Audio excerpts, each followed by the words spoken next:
Imagine walking into the king's palace and defeating him at his own game. The first time Moses stood before Pharaoh, his staff swallowed the power of the Egyptians' gods.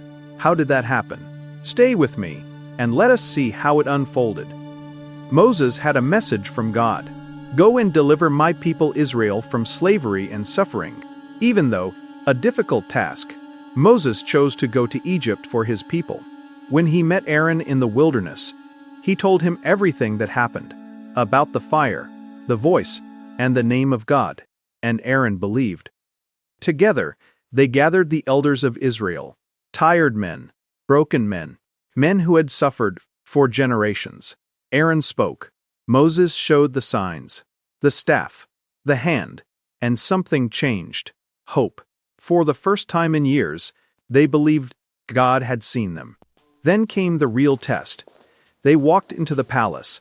No army, no power, just a staff and a message. Let my people go. Now, pause and think. If you were standing before a king who believed he was a god, would you say that? Pharaoh did not hesitate. Who is the Lord, that I should obey him? That was the moment. The decision was made, not by Moses, but by Pharaoh. Pride over obedience.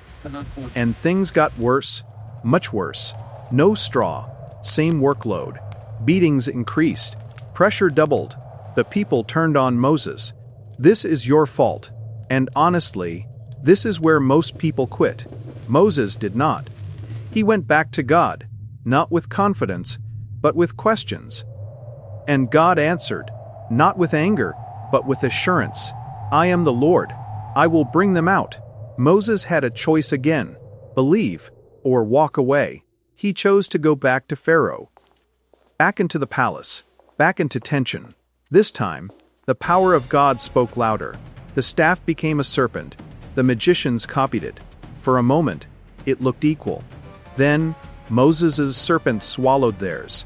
A quiet message. This is not a contest. But Pharaoh still refused. Then Egypt began to feel it. Not all at once, but step by step. The Nile turned to blood. Frogs filled homes, beds, palaces, gnats, flies, everything. Uncomfortable. Everything. Out of control. And Pharaoh? He negotiated, but never surrendered. Then something strange happened. God drew a line. Egypt suffered, but Goshen, where Israel lived, was untouched. Light for God's people. Chaos for the Egyptians. And still, Pharaoh hardened his heart. Livestock died in all the lands of Egypt. Boils spread across the land. Hail fell from the sky. Egypt suffered.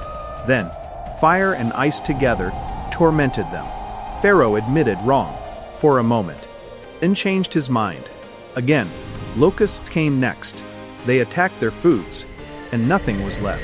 Even Pharaoh's officials said, "Let them go, please." But pride is a dangerous thing. Then came a thick darkness over the Egyptians, darker than night. So thick, you could feel it. For 3 days, Egypt froze. But in Israel's homes, light was everywhere.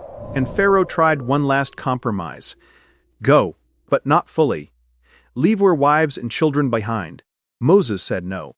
That will violate the Lord's command.